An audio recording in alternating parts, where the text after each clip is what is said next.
Is there one thing you want to see change when it comes to higher education, not just at Baldwin Wallace, but really just across the spectrum? I think the single most important thing is affordability. I never want to see higher education beyond the reach of any student or any family. That should be our number one concern in higher education nationwide. So if there's only one thing I could say to our legislators, any one thing I could say to all of our elected officials, and I was one, do everything you can to help make college more affordable at every level, whether it's private or public. Do you think Baldwin Wallace is affordable right now? Oh, I think we're very affordable. It doesn't mean, however, that we always have to be focusing on that. We are very focused on giving scholarships to our students, keeping our tuition as low as possible, staying competitive, and looking for ways to cut costs all the time so we can make it more affordable for students. What should people take away when they see that sticker price that runs from $64,000 to $67,000 a year? I think what they should be looking for, are they getting their return on investment? Every parent, every student should look at every college and say, will my student graduate with a piece of paper, or will they graduate with a job and a career and a path to a meaningful life?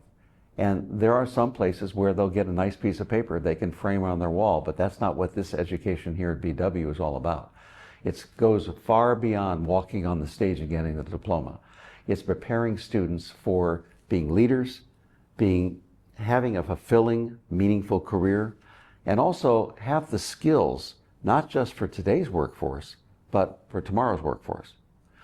When my son, Jason, or I should say let me rephrase that, when our son, Jason, graduated from college, we asked him, what do you want to do with your life?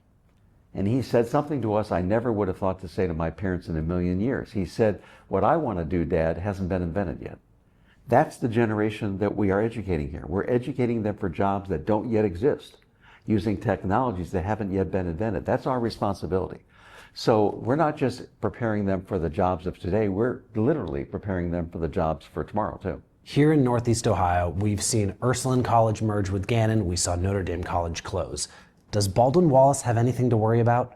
The answer is we don't have anything to worry about as long as we continue on this path that we are for the transformational path forward. We've made some very painful decisions over the last 18 months, but as a result of those painful decisions, which were necessary, we're in a strong place right now.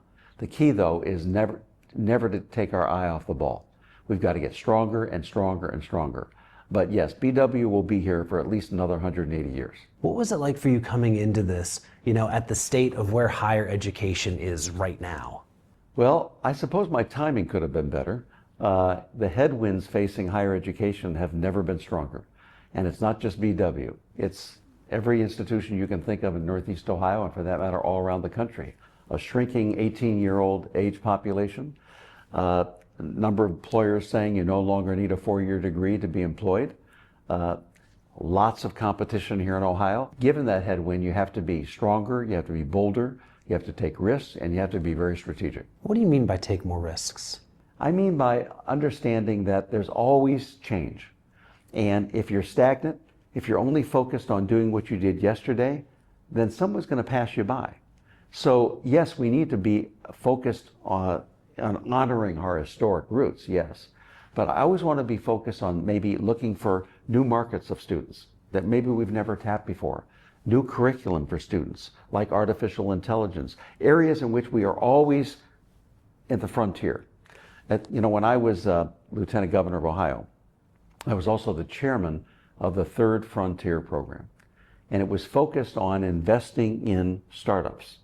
And in a sense, I want us to look like a startup even when we're 300 years old. Always thinking of new ways to do things, always being ahead of everybody else.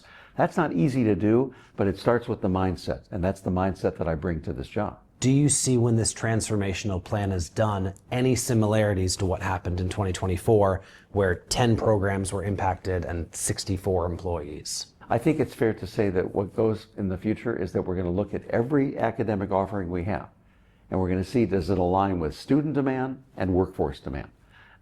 We haven't made any conclusions yet, but that's what you have to do. Make sure it focuses on what students are looking for and what Cleveland's workforce talent pipeline is looking for. What role does diversity, equity, and inclusion have on campus? I think the bottom line here is that we have to look at diversity in a different way, and that is diverse political perspectives, diverse views. When you get people together in a setting and they're all look alike and they all think alike, that's not good for any organization. It's not good for any community.